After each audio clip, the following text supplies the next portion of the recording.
How to work with the top influencers in your niche. One of the very best ways to get yourself to the top of the heap as an influencer is to volunteer to work with other big influencers. Most niches have an established hierarchy of top creators. If you can be accepted by these names, then you'll find it leads to huge exposure for you early on, as well as key endorsements from people who matter in that circle. The only problem, as a small creator, messaging a massive YouTuber or Instagram star will normally result in no response. How do you get them to answer and, better yet, to work with you? Here's what you need to know.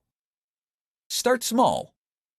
It's tempting to go after the guy or gal with 5 million subs, but keep in mind that they probably get 100,000 emails a day. Unless your name immediately jumps out at them in their inbox, then they're not going to be motivated to click on your email. So instead, start with the smaller creators.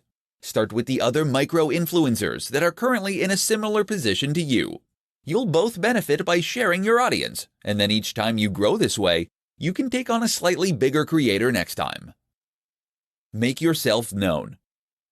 Don't just go straight for the kill with a message asking to collaborate.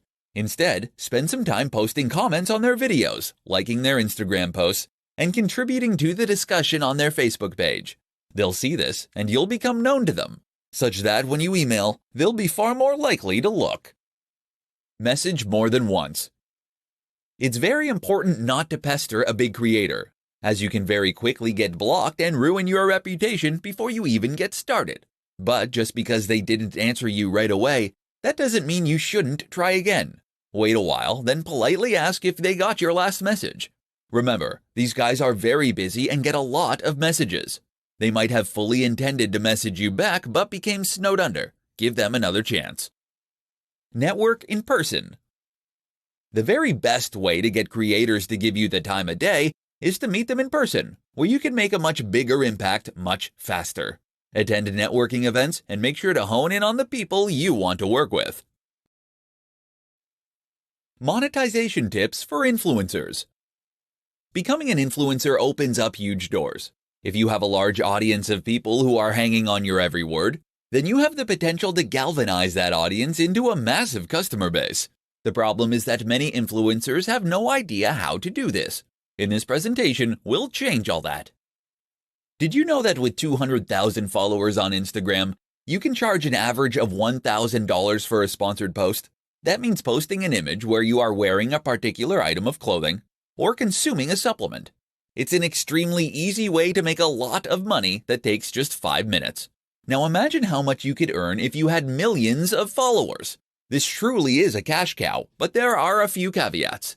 Firstly, if you don't have millions of followers, then you might mistakenly believe that there is no way to sell sponsored posts like this. As you have already probably guessed, that is incorrect. You can actually make a lot of money as what is known as a micro-influencer, as long as you have the engagement. The key is to become more proactive in going out there and finding those advertisers. To do this, you can either try messaging them directly or using sites like Grapevine, which connects advertisers to creators.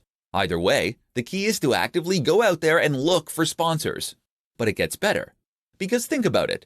If someone is willing to pay $1,000 for you to post an image wearing their shoes, what does that tell you? It tells you that they are earning far more than that in order for this to be a profitable move for them. And what that tells you in turn is that you can also earn much more than that by doing precisely the same thing. Not selling shoes necessarily, but selling something else such as an ebook, or better yet, a course, private coaching, etc. As an influencer, you are what people are interested in. And if you can offer your knowledge and your one-on-one interaction, then you can conceivably charge thousands of dollars. And a single post can generate multiple sales. Now, there is a way to go about selling a product and a way to design one so that people will buy it. But all you need to know is that this is your ticket to making big money as a creator. The secret to becoming an influencer is by delivering value. Want to be a massive influencer? Want to be able to command huge paydays just by posting images of yourself using someone else's product? Want to build a massive tribe that hangs off your every word? It's something that only a select few have managed to accomplish. So what's their big secret? I'm going to share it with you. Are you ready? The big secret to becoming an influencer is delivering value. That's it. There's no magic formula, no crazy growth hack, and no secret strategy. The simple truth becoming a massive influencer is to offer value, day in and day out. But what does that mean? Delivering value, of course, means that you're giving away something useful. That might mean entertainment, it might mean amusement, it might mean information, it might even just be inspiration. But ultimately, when someone interacts with your brand or your content, they need to come away feeling as though they gained something from it. Why? Because of course that is then what's going to motivate them to come back again in the future. You probably already understand this intuitively. Chances are that you're posting pictures regularly, or that you're posting blog content regularly. Maybe you make regular YouTube videos. But now ask yourself, are you really providing value? Because where many people go wrong is by thinking that any content is going to be automatically valuable. You see this with Instagram accounts that simply share lots of other posts using a certain hashtag. You see it with YouTubers who spend ages talking about themselves before getting to the point.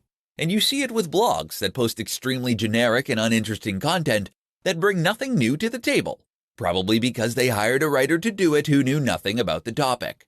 That is not value, or at least it is not much value.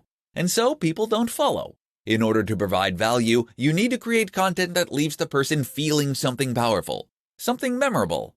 The question you should always ask yourself then is, would you read it? Would you be excited by the title? Would you share it? And if the answers to those questions are no, then don't post it. Go away and find a way to make it better. Then try again. You must always deliver exceptional value. Understanding the 3 C's for influencers. Want to become a huge influencer? To earn money just by posting pictures wearing free clothes? To have the power to command the opinions of a great audience? To open up incredible opportunities you hadn't even dared dream of? It's all possible, and in fact, it's very simple, once you know how. One easy way to remember just how simple this is to grasp the concept of the 3 C's, and that's precisely what we'll be discussing in this presentation. Here they are. Content. If you want to build a following and become an influencer, then the number one thing you need to focus on is content.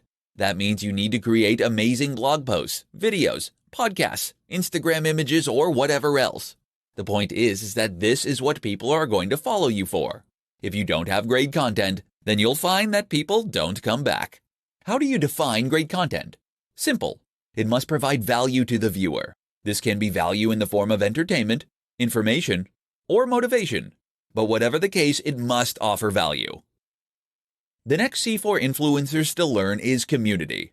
Of course, this is referring to the community that you build around your brand and the people who follow your content. Creating a thriving community is one of the most powerful things you can do as an influencer. Not only does this give you the chance to speak directly with your followers, but it also gives them more reason to keep checking back and to stay engaged with your brand.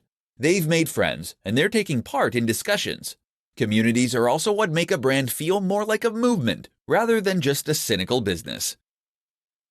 Our final C is connection. This, of course, means connecting with other influencers and gaining the kind of prestige and influence that comes from that. Once you enter any new niche, you will find there is an established community of top creators, people who reside over that niche and who provide most of the content. If you can ingratiate yourself with that crowd, then you will not only gain free exposure, but you'll also gain the endorsement of people who your audience already trust. And this can make a huge difference to your overall status and impact. Time to introduce yourself.